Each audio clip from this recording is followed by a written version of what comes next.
Thank you and welcome to the show this morning. The topic this morning is the protest tradition in the state of Tennessee.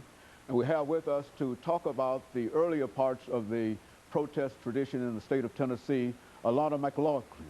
And of course, Alana, let me welcome you to the show this morning. Thank and you. I don't think that we have to tell our audience anything about you, because this is your second time being with us. And the last time you gave us such an excellent show that the fans that you claim that you got out there actually wanted us to bring you back. And of course, we're delighted to have you. What we'd like to do today, Alana, is to have you to talk about what we consider to be the early protest tradition in Tennessee. And we say that primarily because quite recently there was quite a bit of protest at the state legislature, and we want you to say something about an earlier period and talk about some of the individuals who were involved in protest earlier in the state of Tennessee. Well, I recently saw in the newspaper that Bill had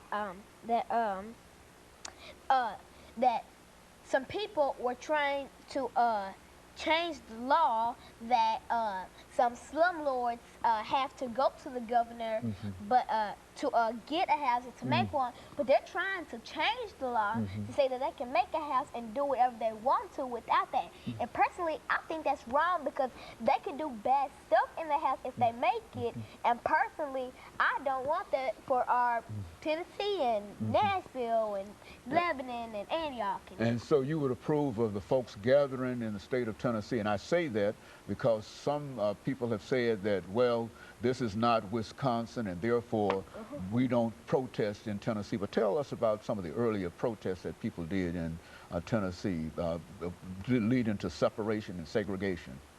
Well,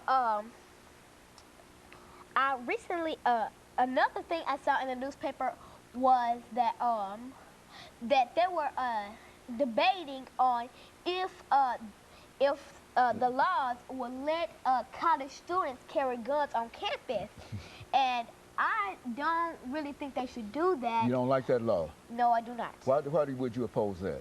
Because personally, if somebody was carrying a gun on them and maybe they were a heavy drinker, maybe they got mad for some unknown reason, and maybe they shot somebody, and that would be trouble for them, it would be trouble for the victim, and it would be trouble for Nashville, because that would start spreading from everywhere on and on. And so you're against having weapons on college campuses, and I think that that's a good position and a good sound position to take. But if it's if it's self-defense, I would approve of that. But if it's for bad use, I would not approve it. Now, you know, there are a number of other things that have occurred dealing with the teachers' union. As a matter of fact, we've got some folks who are coming up after you to talk about the teachers' unions and unions, period. A gentleman from the AFL-CIO, as well as another activist like yourself. What do you think about the unions and teachers in this time? Well, I recently heard from you that Bill Haslam, our current governor, was trying to pay teachers less than they're usually paid. So he's trying to cut down the salary of teachers, and because of that, some teachers may get very angry, and some teachers may quit their position as a principal or a teacher or a guidance counselor. And it would cut down the teachers, and it will be bad for some students who didn't have the education they needed because there were less teachers than expected.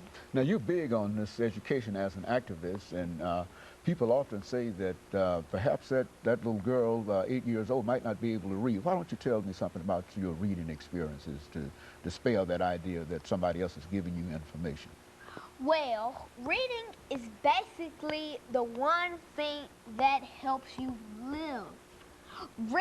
If you were in segregated times, such as Martin Luther King's time, let's say that there was a black and white area of drinking water. If you didn't know how to read, you would not be able to read that you weren't supposed to go to the white area, and you weren't supposed to do that. And God knows what the police would do to you. And of course, Lana, I think, and let me tell you how much we appreciate your input in reference to this.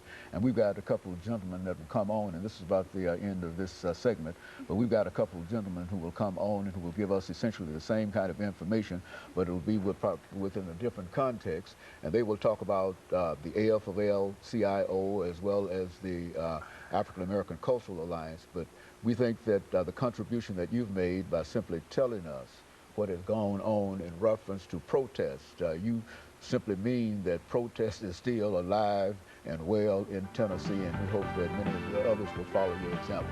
Of course, let me encourage our audience to tune in again next week for another part of this program. Thank you.